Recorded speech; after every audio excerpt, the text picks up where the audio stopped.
नमस्कार, मैं हूं आपके साथ आस्था कौशिक। लखनऊ में अवैध बांग्लादेशियों और रोहिंग्याओं के खिलाफ कार्रवाई तेज हो गई है। इस दौरान लखनऊ की मेयर खुद ग्राउंड जीरो पर उतरी और दस्तावेजों की उन्होंने पड़ताल की। मौके पर भारी फोर्स की तैनाती भी की गई। मेयर के मुताबिक अब तक 100 अवैध लोग रहते पाए गए, जिनकी जांच की जा रही है, जिन्हें बिजली कनेक्शन मुहैया कराया जा चुका है। इस दौरान मेयर सुषमा खरकवाल ने बिजली विभाग के इंजीनियर को फटकार भी लगाई। अवैध कनेक्शन देने पर फौरन कार्रवाई करने को कहा। लखनऊ के गुडम्बा और गाजीपुर में अवैध रूप से रह रहे लोगों पर कार्रवाई की जा रही है।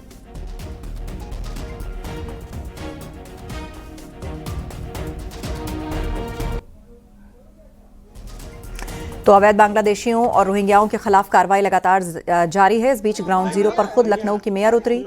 उन्होंने मौके पर जाकर लोगों से बातचीत की, उनके पहचान पत्रों की जांच की और दावा किया जा रहा है कि 100 लोग ऐसे पाए गए जिनके पास कागज नहीं थे और उनको बिजली कनेक्शन मुहैया करवाया गया था। तो ऐसे में उन्होंने बिजली विभाग को भी डांट लगाई और पूछा कि कैसे अवैध कनेक्शन इन लोगों को दिया जा रहा है।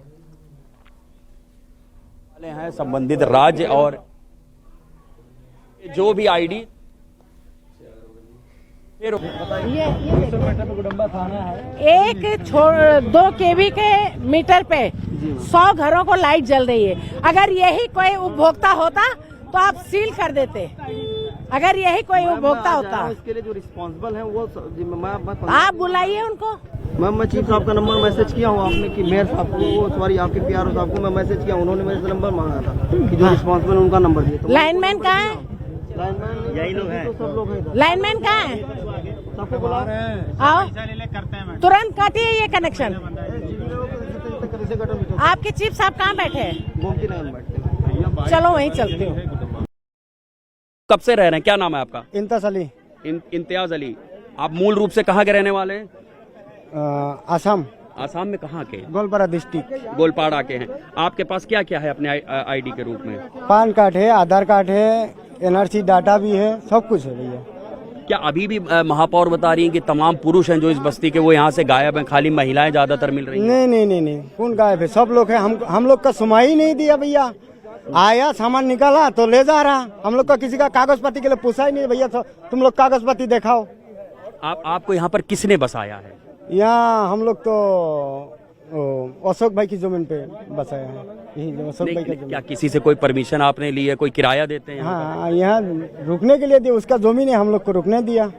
भैया तुम लोग यहाँ रुको, काम शाम करो। यही गुडम्बा से ही भारतीय जनता पार्टी के पार्षद हैं दीपक। उनसे बोले, दीपक ये कब से बस्ती बनी? आप लोगों ने कभी आवाज नहीं उठाई? नहीं, हम लोग समय समय पे आवाज उठाते रहे हैं। इनका कहना है 20 साल से लोग यहाँ जमे हुए हैं। तो पूर्व की सरकारों का ये व्यवस्था ऐसा था कि इनको इतने दिन तक हमारे संसाधनों का उपयोग करने का मौका मिला और अब ऐसा नहीं होगा। हमारी महापौर जी ने 15 दिन का समय दिया इन्हें और ये कहा है 15 दिन में की नोटिस है आपको, आप खाली करके यहाँ से जाइए। नोएडा में अब तक की सबसे बड़ी साइबर ठगी। नोएडा के एक व्यक्ति से 12 करोड़ रुपए ठगे गए। सेक्टर 47 इंद्रपाल चौहान से 12 करोड़ की ठगी हुई है। 17 दिन में 9 बार कराया गया ट्रांजैक्शन। निवेश के नाम पर 17 दिन में ठगे 12 करोड़। हमारे सहयोगी हिमांशु फोनलाइन पर जुड़ गए हैं। जी हिमांशु, विस्तार से बताइए पूरा मामला। बिल्कुल आस्था, देखिए आपको बता दें ये नोएडा में अब तक की सबसे बड़ी साइबर ठगी है। साइबर फ्रॉड किया गया है। 11 करोड़ 99,50,000 यानी तकरीबन 12 करोड़ रुपए की ये ठगी है और इन्वेस्टमेंट के नाम पे ही की गई है। अलग अलग अकाउंट में ये ट्रांजैक्शन जो है वो ट्रांसफर किए गए हैं। आपको बता दें दरअसल में शुरुआती तौर में विश्वास दिलाने के लिए 50,000 रुपए इन्वेस्ट कराए थे और उसके एवज में एक मोटा मुनाफा दिया गया बाकायदा, ताकि जो ठग हैं उन पर विश्वास जताया जा सके और पीड़ित ने विश्वास जताया, जिसके बाद लगातार ट्रांजेक्शंस करे गए। 9 बार में करीब 12 करोड़ रुपए इन्वेस्ट कराए और बाद में जब वो इन्वेस्टमेंट की रकम कई गुना दिखाई देने लगी, उसको विड्रॉ की कोशिश की गई तो उसके एवज में भी टैक्स के रूप में कई करोड़ रुपए की डिमांड की गई और ऐसे में साइबर ठगी का एहसास हुआ है। फिलहाल पुलिस अधिकारियों ने जानकारी दी। इस पूरे प्रकरण में मुकदमा दर्ज किया गया और साथ ही जो बैंक अकाउंट्स हैं उनकी डिटेल्स भी कुछ मिली हैं। आसपास के जनपद में जो संचालित है वहां पे टीमों का भेजा भी गया है और साथ ही जो अमाउंट है उसको फ्रीज कराने की दिशा में साइबर क्राइम पुलिस आगे बढ़ रही है। जी, जानकारी के लिए शुक्रिया। आप नजर बनाए रखिए।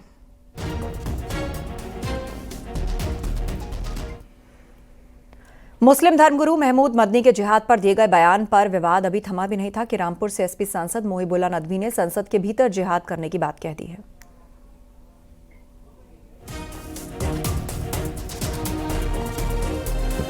सांसद नदवी ने अरशद मदनी और महमूद मदनी के बयानों का हवाला दिया। संसद में कहा कि अब इस देश में दोबारा लड़ना होगा, जिहाद करना होगा। उन्होंने बयान वक्फ संशोधन बिल पर बोलते हुए दिया। उन्होंने कहा कि जुल्म और नाइंसाफी के खिलाफ लड़ना, शायद हमें दोबारा लड़ना पड़ेगा और जिहाद करना पड़ेगा। मुहिबुल्ला नदवी के जिहाद वाले बयान को लेकर लोकसभा की कार्रवाई से हटा दिया गया। लोकसभा अध्यक्ष ने नदवी के बयान को स्पंज करने का निर्देश दिया, जिसके बाद अब नदवी के बयान को कार्यवाही से हटा दिया गया है।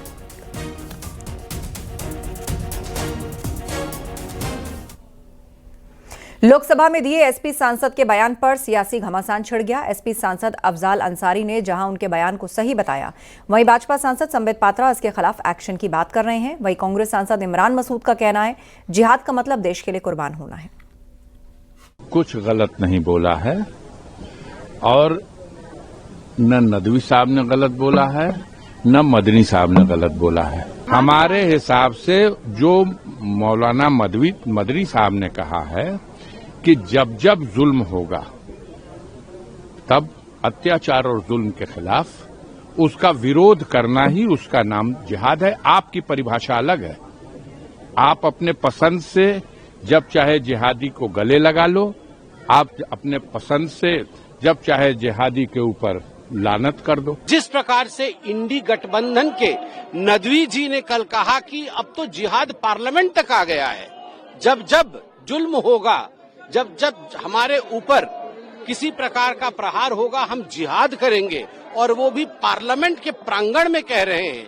क्या वाकई राहुल गांधी आज हिंदू धर्म के लिए जिस प्रकार के अपशब्द का प्रयोग किया गया है उसके लिए बोलेंगे, या वह भी जिहाद के साथ खड़े हुए नजर आएंगे? देखिए, जिहाद मुल्क के लिए होता है, जिहाद मुल्क के खिलाफ नहीं होता है, बस मुझे इतना पता है। तो मुल्क के लिए सरकार के खिलाफ जिहाद होना चाहिए। मेरा कह रहा हूं कि जिहाद मुल्क के लिए होता है, जिहाद मुल्क के खिलाफ नहीं होता। मुहिबुल्ला नदवी पर आजाद समाज पार्टी के सांसद चंद्रशेखर आजाद ने जिहाद शब्द को आजादी की लड़ाई से जोड़ दिया। वहीं बीजेपी सांसद निशिकांत दुबे ने कहा कि ऐसे बयान देने वाले सभी बांग्लादेशी समर्थक हैं, इनका इलाज जल्द होगा। जो बयान दिया है वो जिहाद जिस वर्ड को कहा गया वो अरबी भाषा का वर्ड है और उसका हिंदी अर्थ है जद्दोजिहाद, यानी कि जुल्म के खिलाफ लड़ाई। मैं हूं देश का कोई भी व्यक्ति, जब उन पर जुल्म होता है तो वही कहता है हम जुल्म के खिलाफ लड़ेंगे। बीजेपी के नेता तो बहुत भड़काऊ भाषण देते हैं, कोई कहता है धर्म युद्ध होगा, कोई हिंदू राष्ट्र बनाने की तरफ अग्रसर है। उन्होंने जो बयान दिया है, उन्होंने बयान दिया है कि जिस तरह से मुसलमानों पर जुल्म हो रहा है तो उनको इस जुल्म का संवैधानिक दायरे में जो है विरोध करना चाहिए और ये कॉन्स्टिट्यूशनल राइट है। सभी बांग्लादेश के समर्थक हैं और वो चाहते हैं कि बांग्लादेशी वोटरों के साथ भारत के चुनाव को प्रभावित किया जाए और इस कारण से उल्टे सीधे बयान दे रहे हैं। सबों का इलाज ठीक हो जाए। कांग्रेस सांसद इमरान मसूद ने न्यूज 18 पर यूपी विधानसभा चुनाव और पंचायत चुनाव में अकेले लड़ने के फैसले का समर्थन किया। इमरान मसूद ने कहा कि चुनाव में कांग्रेस को अकेले लड़ना होगा, ये उनकी व्यक्तिगत राय है। तो बंगाल और यूपी के लिए तैयार एकदम कांग्रेस? हाँ, हम लोग अकेले जा रहे हैं, हम लोग जा रहे हैं। नहीं, ये तो फैसला पार्टी का होगा। अविनाश जी कह रहे हैं आपके प्रभारी हैं। नहीं, अभी चुनाव में, पंचायत चुनाव में तो उन्होंने ऐलान कर दिया हम जा रहे हैं अकेले। आगे अभी फिक्स नहीं है। हाँ, विधानसभा में भी कोशिश तो हम करेंगे। मसूद साहब लेकिन चाहते हैं कि सिंगल लड़े। हाँ, मैं तो बिल्कुल चाहता हूँ। मैं बिल्कुल है। देखिए, जब तक आप एक मैसेज देते रहोगे कि साहब आप बीजेपी को हराने के लिए मोर्चे बना रहे हैं, ये बीजेपी कभी नहीं हारेगी। अरे लड़ो सब लोग, पता चल जाएगा जिसमें जितना दम है। लड़ो ना सब लोग मिलकर, लड़ो जिसमें जितना दम है, पता चल जाएगा। एसपी प्रवक्ता अनुराग भदौरिया ने इमरान मसूद के बयान पर कहा कि ये कांग्रेस का अपना फैसला है, समाजवादी पार्टी हर फैसले का सम्मान करती है। ये पूरा मुद्दा पार्टी हाई कमान के सामने है, जैसा फैसला होगा दोनों पार्टियों को मंजूर होगा। देखिए, ये कांग्रेस का अपना फैसला है। कांग्रेस एक पार्टी है, वो अपना फैसला ले सकती है। तो कांग्रेस ने अपना फैसला लिया है। समाजवादी पार्टी तो हमेशा से जमीन पे रहती है, जमीनी कार्यकर्ताओं के बीच में रहती है और अपने लोगों के साथ काम करती है। अब जहां तक उनका कांग्रेस का जो फैसला लिया है, कांग्रेस के अपने हिसाब से लिया होगा। समाजवादी तो अपना चुनाव लड़ते ही है।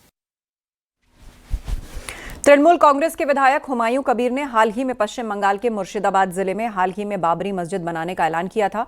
इनके इस फैसले को लेकर टीएमसी ने बड़ी कार्रवाई करते हुए उन्हें सस्पेंड कर दिया। बंगाल के मुर्शिदाबाद से विधायक हुमायूं कबीर ने टीएमसी से सस्पेंड होने के बाद नई पार्टी बनाने का ऐलान किया।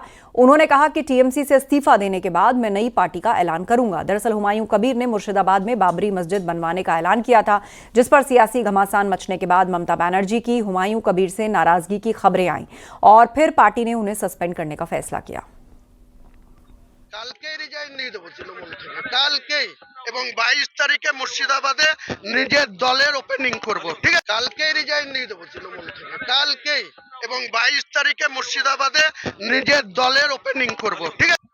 কালকেই রিজাইন দিয়ে দেবো তৃণমূল থেকে, কালকেই, এবং কালকেই রিজাইন দিয়ে দেবো তৃণমূল থেকে, কালকেই, এবং 22 তারিখে মুর্শিদাবাদে নিজের দলের ওপেনিং করব, ঠিক আছে? কালকেই রিজাইন দিয়ে দেবো তৃণমূল থেকে, কালকেই, এবং 22 তারিখে মুর্শিদাবাদে নিজের দলের ওপেনিং করব, ঠিক আছে? यूपी बीजेपी अध्यक्ष को लेकर राष्ट्रीय चुनाव अधिकारी डॉक्टर के लक्ष्मण ने बड़ा बयान दिया। न्यूज 18 से खास बातचीत में डॉक्टर के लक्ष्मण ने बताया कि संसद सत्र के दरमियान ही यूपी बीजेपी को अपना नया अध्यक्ष मिल जाएगा। यूपी के साथ ही कर्नाटक के प्रदेश अध्यक्ष की भी घोषणा की जाएगी।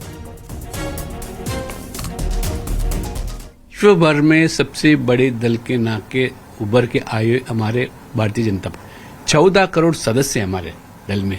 इस तरह 10 लाख बूथों में लगभग 9 लाख बूथों में कमेटी गठित हुआ।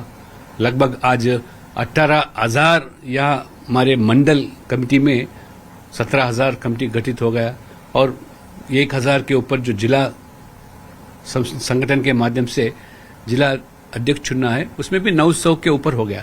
सिर्फ बचा एक 7-8 राज्य बचेगा, तुरंत होगा यूपी के साथ कर्नाटका जो भी बचे हैं और सही समय में हो जाएगा, तुरंत हो जाएगा, जल्दी हो गया। 16 तारीख से खरमास शुरू हो रहा है। चर्चा ये भी है कि बीजेपी खरमास के वक्त कोई बड़े फैसले नहीं लेती है, तो क्या उम्मीद की जा सकती है 16 तारीख से पहले घोषणा हो सकती है या जनवरी में 14 जनवरी के बाद टल सकता है?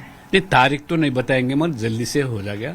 अगर पूरा तैयारी है, अब सदन भी चल रहा है, हो सकता है सदन के बीच में हो सकता है, सदन के बाद हो सकता है, कभी भी हो सकता है, मगर होना सही है। राहुल गांधी ने सरकार पर एक और बड़ा आरोप लगाया। उन्होंने कहा कि जब भी कोई विदेशी प्रतिनिधिमंडल भारत आता है तो विपक्ष के नेताओं को उनसे मिलने नहीं दिया जाता। राहुल गांधी का कहना है कि यह तरीका लोकतंत्र के खिलाफ है। राहुल ने अटल बिहारी वाजपेयी और डॉक्टर मनमोहन सिंह की सरकारों का उदाहरण देते हुए कहा, उस समय ऐसा कभी नहीं होता था। विपक्ष के नेताओं को पूरी आजादी थी कि वो विदेशी मेहमानों से मिल सकें और अपनी बात रख सकें।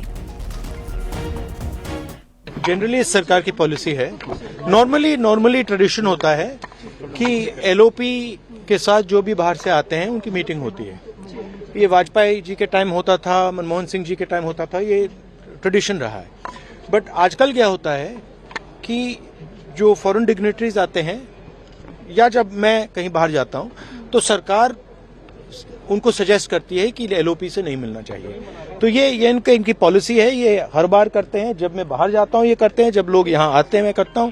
हमें मैसेज मिलता है कि हमें बताया गया है कि सरकार हमसे कहती है कि आपसे नहीं मिलना है। Thank you. बड़ा रिलेशन रहा है रशिया के साथ तो है रिलेशन देखिए, रिलेशन तो सबके साथ है। जो एलओपी एक दूसरा पर्सपेक्टिव देता है।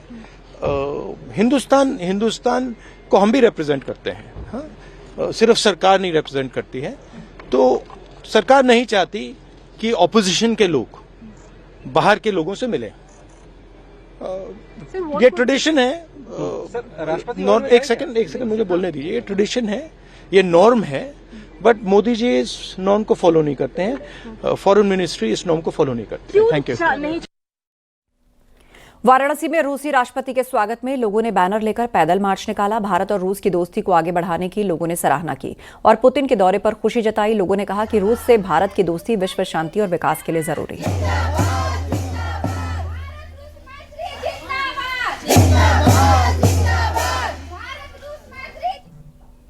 भारत और रूस का रिश्ता दशकों से भरोसे पर टिका है, लेकिन दुनिया बदल रही है। चीन की बढ़ती शक्ति, अमेरिका का दबाव, यूक्रेन युद्ध की परछाई और एशिया में नई सुरक्षा चुनौतियां इस साझेदारी को नए रूप में ढाल रही हैं।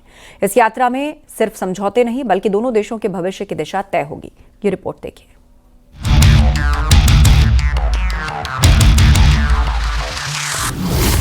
अमेरिकी दादागिरी के बीच दो शक्तियों की मुलाकात। ट्रेड वॉर के प्रेशर के बीच तीन नए ध्रुवों का खेल। दुनिया देख रही है मोदी पुतिन की महामुलाकात। भारत और रूस के संबंध मजबूत है, लेकिन चुनौतियां भी कम नहीं। अमेरिका का CAA TSA प्रेशर, इसके अलावा भारत का डिफेंस डाइवर्सिफिकेशन और आत्मनिर्भरता की राह, तीनों में संतुलन बनाने की जरूरत है। भारत अब किसी एक देश पर निर्भर नहीं रहना चाहता और रूस भी नए रास्ते की तलाश में है। ऐसे में देखना होगा कि पुतिन की यात्रा से दोनों देश अपने आप को कितना एडजस्ट करते हैं। भारत और रूस के बीच ये बातचीत अब पुराने खरीदार विक्रेता मॉडल से आगे बढ़कर रणनीतिक सहयोग पर केंद्रित है। भारत रक्षा आयात को कई देशों में बांटना चाहता है, जबकि रूस पश्चिमी प्रतिबंधों की वजह से नए साझेदारों की तलाश में है। ऐसे में दोनों देश एक ऐसा ढांचा बनाने की कोशिश कर रहे हैं जहां तकनीक साझा हो, उत्पादन भारत में बढ़े और निर्भरता कम हो। यानी इस यात्रा की तासीर में रिश्तों के बैलेंस की कहानी छिपी है। पीएम मोदी और राष्ट्रपति पुतिन की मुलाकात में सबसे बड़ा मुद्दा रहेगा यूक्रेन। भारत का रुख साफ है कि यह युद्ध का समय नहीं है, बल्कि संवाद से ही समाधान होगा। वहीं दोनों देशों के बीच ब्रिक्स और SCO में साझेदारी नए क्षेत्रीय संतुलन तय कर रही है। वहीं इंडो पैसिफिक में बदलती रणनीतिक हवा भी इस मुलाकात में अहम भूमिका निभाएगी।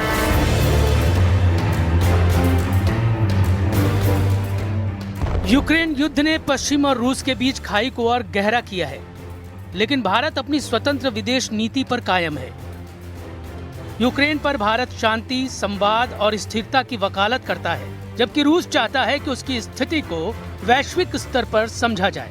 SCO और ब्रिक्स में दोनों देशों की भूमिका बढ़ रही है, जिससे एशिया में नया शक्ति संतुलन बन रहा है। इंडो पैसिफिक की बदलती राजनीति इस बातचीत को और अहम बनाती है। गगनयान ट्रेनिंग से लेकर नई तकनीक में सहयोग तक स्पेस सेक्टर भारत और रूस के संबंधों का एक मजबूत हिस्सा बन चुका है। इस विजिट में बातचीत सिर्फ मशीनों को लेकर नहीं होगी, बल्कि मानव संबंधों पर भी होगी। रूस में पढ़ रहे हजारों भारतीय छात्र और सांस्कृतिक एक्सचेंज दोनों देशों के रिश्तों का अब पुल बन चुका है। यही वजह है कि दोनों देशों के बीच पीपल टू पीपल कनेक्ट इस रिश्ते को एक नया भविष्य देता है। Yeah, it's one of the export products that Roscosmos provides. We provide training for different countries for astronauts, so we are open to this discussion in future. And we think we can, with India, make common projects. Bharat और रूस का space सहयोग दशकों पुराना है और गगनयान में रूसी ट्रेनिंग ने इसे और गहरा किया है। इस यात्रा में दोनों देश नई अंतरिक्ष तकनीक, सैटेलाइट सिस्टम और संयुक्त मिशनों पर आगे बढ़ सकते हैं। लेकिन रिश्तों की असल मजबूती वो मानवीय पुल है जो रूस में पढ़ने वाले भारतीय छात्रों और सांस्कृतिक संपर्क से बनता है। ये सामाजिक जुड़ाव दोनों देशों के रिश्ते को केवल सरकारी समझौतों से कहीं आगे ले जाता है। उधर चीन की आक्रामक सैन्य विस्तार नीति भारत के लिए सीधी चुनौती है, जबकि अमेरिका लगातार चाहता है कि भारत इंडो पैसिफिक रणनीति में पूरी तरह से उसके साथ खड़ा हो। इस बीच रूस, जो पहले से पारंपरिक साझेदार है, अब चीन की तरह भारत को भी नो लिमिट्स रणनीतिक साझेदारी का संकेत दे रहा है। क्रेमलिन प्रवक्ता दिमित्री पेस्कोव का बयान साफ है कि रूस उतनी ही दूर तक जाएगा जितना भारत चाहेगा। Yes, it's our readiness to enhance, to develop our cooperation with China in various fields without no limits. But the same stand we have with India. We are ready to go as far as India is ready. ये प्रस्ताव भारत के लिए नया मौका भी है और एक सावधानी की मांग भी करता है। इन तीनों शक्तियों के बीच भारत अपनी सुरक्षा और रणनीतिक स्वायत्तता पर आधारित स्वतंत्र रास्ता चुन रहा है। यही नीति भारत को इस नए जियोपॉलिटिकल दौर में अलग पहचान देती है। सुप्रीम कोर्ट ने बरेली में बुलडोजर एक्शन पर रोक लगा दी। तौकीर रजा के करीबी की बारात घर तोड़ने पर रोक लगाई। 1 हफ्ते तक बुलडोजर एक्शन पर रोक। सुप्रीम कोर्ट ने याचिकाकर्ता को हाईकोर्ट जाने के लिए कहा। बता दें कि नक्शा पास नहीं होने को लेकर तौकीर रजा के करीबियों के बारात घरों को ध्वस्त किया जा रहा है, लेकिन अब इस पर सुप्रीम कोर्ट ने रोक लगा दी है।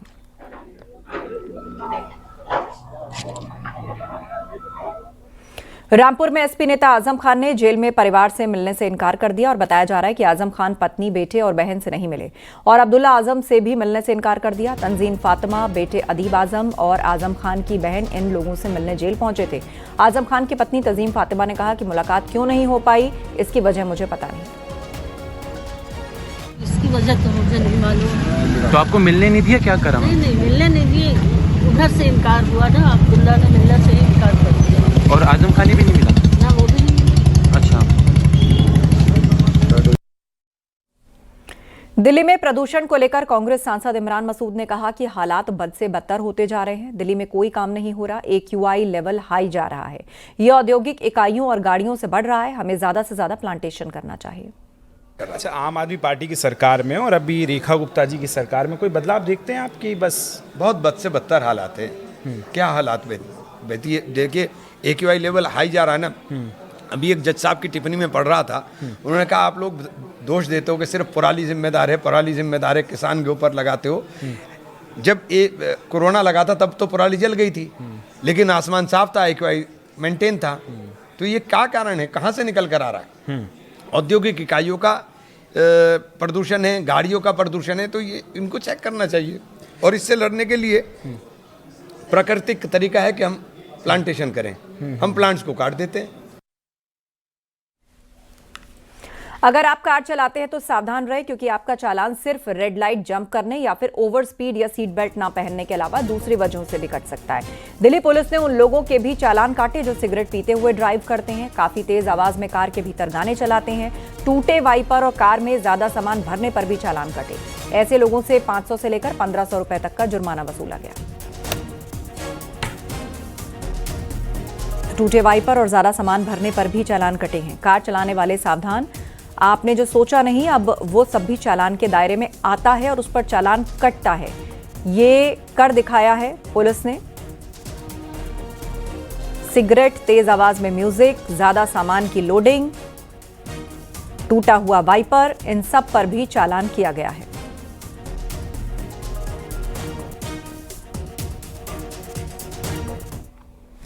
वक्त एक ब्रेक का है, जल्द लौटेंगे कुछ और खबरों के साथ।